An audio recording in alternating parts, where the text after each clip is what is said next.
And we're back. After quite a long time. A little time. So, as you can probably tell, we're playing Splatoon today. Yeah, and we're really excited. This just came out.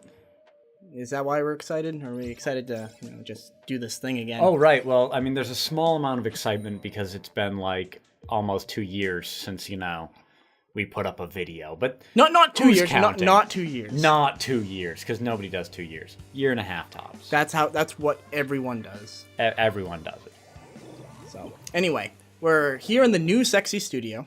Yeah, which It's swelteringly hot. Swelteringly so. If you hear lots of mouth noises, then realize that we're probably just dying of dehydration for your entertainment and pleasure. Windowless room, heavy insulation. Oh yeah, it's in a basement, and there's a padlock on the door, and until we record, they won't let us out. They won't, and they're the terrible, cruel taskmasters. Oh shit! Who lock up? Yeah, so we're swag boy. Yeah, I almost forgot I was playing a game here. So I was thinking about the swelteringly heat. Josh is on the controls today. Yeah.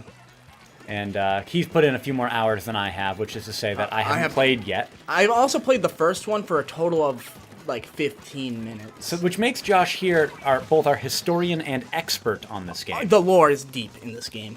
Deep. Like Dark Souls? Pretty much. Pretty much. You might notice I'm a squid sometimes. Yes, which, happens to the best of us, but that's... So you're inking right now? You're inking all over the... Yeah, the name of the game isn't to kill everyone necessarily. It is to ink on them. To ink on them. It's a very, very sexy game. So you want to finish all over their face, and that wins you the game. Whoa! You just finished on her face, and boom, she exploded. I'm actually doing pretty terribly right now. Usually, I'm pretty good.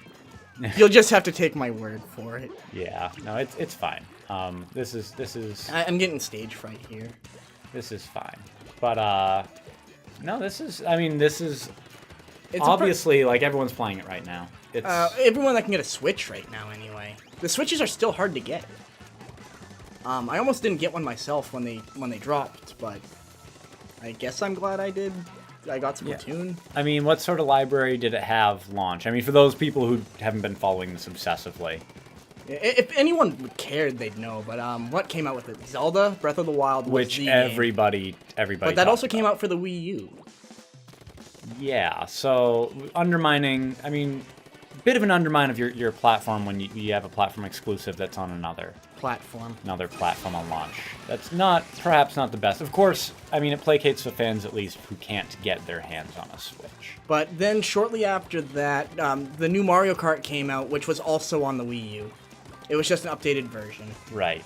This is the first real big... No, actually, ARMS. ARMS was the first real big game. Oh, right. And I played a little ARMS. Actually, we might play that here at some point. Probably. I suck at that game. You think I suck at this game? I suck at that game. I've never been really good at competitive multiplayer games at all. Yeah, I'm actually in a pretty similar boat where competitive multiplayer typically isn't my... Unless it's vehicle-based? Forte. Unless it's vehicle-based. I have been putting a lot of time into Crossout lately, which is in free open beta. I do recommend it. Free to play. But I won't get into that too much now. Just think Twisted Metal, except customizable. Twisted Metal meets Mad Max Fury Road. Oh, we lost, by the way. In the best of all worlds, the two of them. I mean, the gameplay is tight. It feels very rewarding. It's a bit of a grind fest. I said I wasn't going to get into this. I made you get into this. You made me get into this. I mean, I haven't played it much, but it looks interesting. I just don't have time. Yeah, it's a grind fest if you're not going to put the money in. And even if you put the money in, it's still a little bit of a grind fest. So, it's the only game time I've had in the past month. That game. Yeah. I've been mostly playing either Splatoon or Caves of Cud. Right, which, don't be expecting Caves of Cud. Yeah, unless you actually en masse demand Caves of Cud. Like, knock on our door, give us... First, unlock the door. Yeah. Also, why do you know where we live? And or where the sexy studios are? That may be the same for one of us. Maybe. Nigel. Maybe. No, Nigel. But... we're on the same map here. Yeah, so the maps... So do the maps change? There's a bunch of maps. I don't play 24 hours a day, so I see a lot of the same map. Yeah. It's the same 2 maps for 2, 4, I don't know how many hours. It's a multiple of 2, I know that. And then the maps, and then so the 2 available maps for multiplayer cycle. Yeah, it's like they roll dice. Which is an interesting mechanic. I don't think I've seen that before. Now, I also am limited in my experience of multiplayer games. We're old. We like what's called a single player experience. Yeah, and they don't really make those anymore. Yeah. Something we lament at no short length. But this is the first multiplayer game I've really had fun with. You know, and I wonder if either we're finally coming around from our curmudgeonly ways, or if like game designers are getting better at designing online multiplayer experiences that can engage us. Yeah. You know, as people who wouldn't normally be a fan of that medium. See, the thing, like this versus, let's say, Counter-Strike. CS:GO is like the hot, get good scrub game. Yeah. This kind of has a random element. Like, what team you're on kind of really affects how well you do. Which, I mean, is always going to be true, I would think, in any team-based multiplayer. But I can't carry the team. There's no way I can carry a team. I think that there's pros and cons to that. Honestly, I think there's more pros than cons to that. I mean, because if I am playing an online multiplayer game, and there's one guy who just carries the whole team that I'm getting, annihilates you constantly. It's a real that's a turnoff to me. I don't want to just get spanked over and over again, like I'm doing right now. Hey, I mean, every now and then I'm in for a good spanking. Don't get me wrong, but yeah, not when I'm playing video games so much. And there is a big time investment to actually play a multiplayer shooter and have it be enjoyable. How much time do I want to waste being miserable and just dying over and over? Until you hit that stride where you're the guy making other people miserable. Yeah. And I'm not the kind of guy that enjoys making other people miserable. I enjoyed doing well on a match. I just got a kill there. I saw the guy swimming. I was like, yeah, I got the kill. At his expense. But I don't, get off. But you don't, yeah, and I mean, and there's... I'm not going to be able to quote it correctly right now. There are 4 kinds of gamers, right? The killers, explorers, achievers, and... Yeah. I couldn't... Socializers. Socializers. And we're both the same. Yeah, pretty much. We are explorers. That's why I loved Zelda so much, because there's just so much to see. You never knew what was going to go down. Oh, wow, and you actually won handily, it looks like. Yeah, once I stopped paying attention to what I was doing, it seemed like I did a little bit better on that one. Yeah. Swag boy! Yeah. Don't go trying to take my, look at that, the MVP right there. MVP. I didn't get the most kills, though, which I guess doesn't matter. Which brings me to my next point, actually. I've noticed, not so much now that I'm, up at level 12, but when I was playing at the lower ranks, people used to just sit in the ink and wait to get kills, but that's not what this game's about. Yeah, it's about getting ink on the ground. It's turf war. I tried to say that with an emphasis to make me sound. But aren't turf wars usually how many kills you can get? No, not a turf war, as I understand it. And this is going to sound very white. A turf war is what happens when you have 2 opposed factions who each wish to control a section of land known as a turf.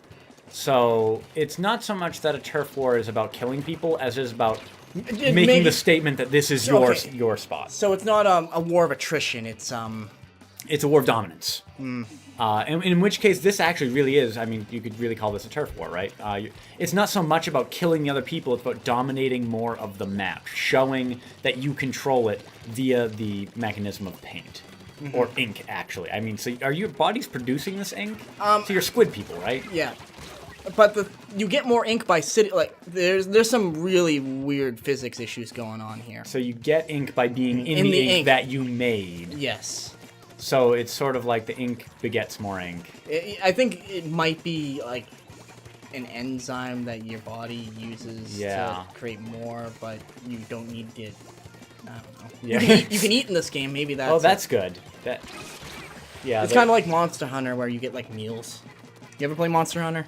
I've wanted to, and it's been on my list of to play forever now. Again, know why I don't play more Monster Hunter? There's no option for local multiplayer without owning 2 3DSs and 2 copies of the game. Yeah, and that's pretty prohibitive. I do own 2 3DSs and 2 copies of the game. They made me do it.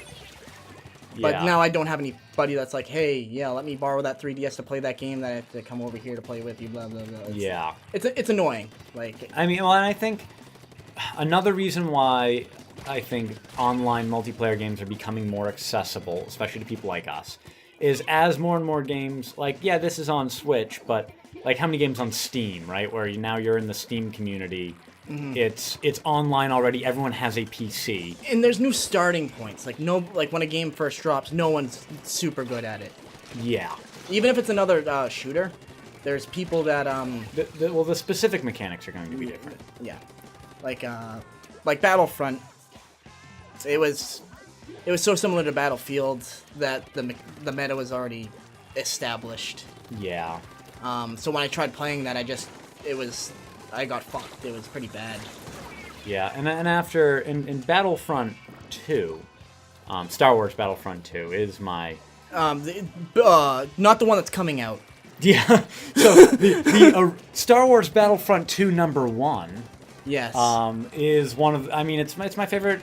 I played as a third-person shooter, but my favorite third-person shooter of all time because the gameplay was fun and engaging. It had a strong single-player story mode, as well as the Galactic Conquest mode, which really changed up the flavor.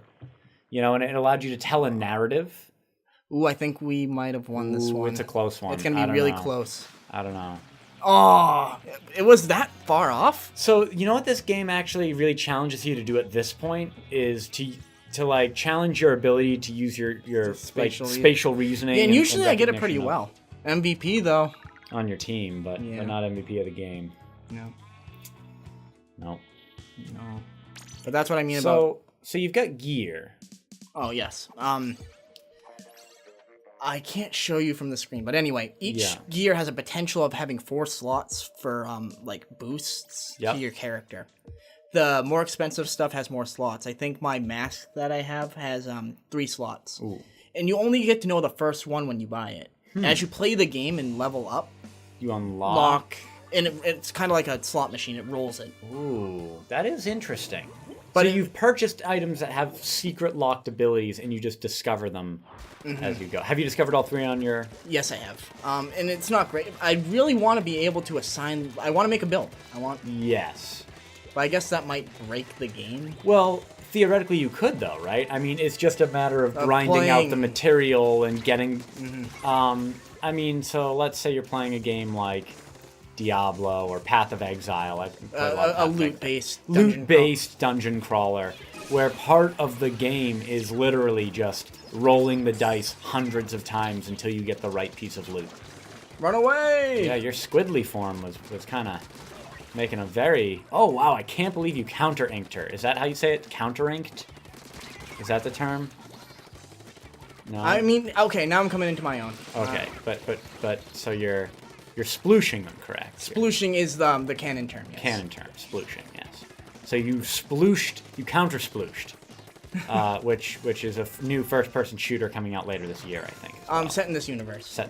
Counter-sploosh. Yeah. It's a gritty reboot, first-person shooter, sort of World War kind of feeling. World War Squid. Splatoon game. They thought that the gritty reboot was necessary at this point in the franchise because gritty reboots are just in right now. So. Are they in anymore? I think the gritty I have reboot. No idea. The gritty reboot is kind of on the downturn. Oh God! You know what I saw the other day? Oh God! I don't think I told you about this. You didn't. Okay. You're familiar with the Archie comics? Yes. Sort of like the good old it's 1950 something. Yes. Okay.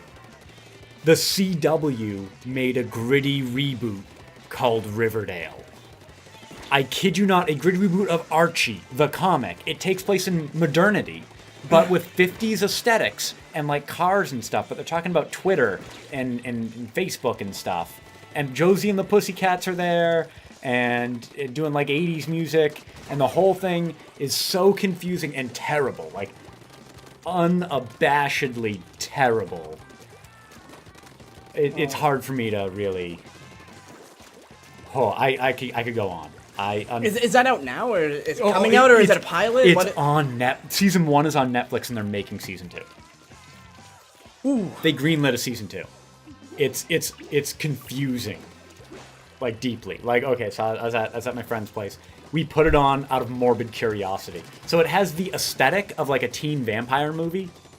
With, like, the gauzy filter shots and, like, dialogue that just sounds like it wasn't written by humans. And it was written by an algorithm. Literally, yes. It opens, I kid you not, the first episode of Season 1 opens with a fucking murder. It's Archie. And there's this like, weird twin... Are you sure you weren't watching Robot Chicken? No, it opens with a twincest, maybe murder, in a boat. And then Archie's banging the music teacher. I'm giving away, like I want to say I'm giving away plot twists, but, like, this all happens in the first, like, 2 episodes. Like, and then, like, it's horrendous. We should... Yeah, we're gonna stop here, but we're gonna make an episode 2 of this, I think. Yeah, I think there's a little more to mine into here. So we'll catch you next time on Stupid, Sexy Gamers. See ya. Feels good to say it again.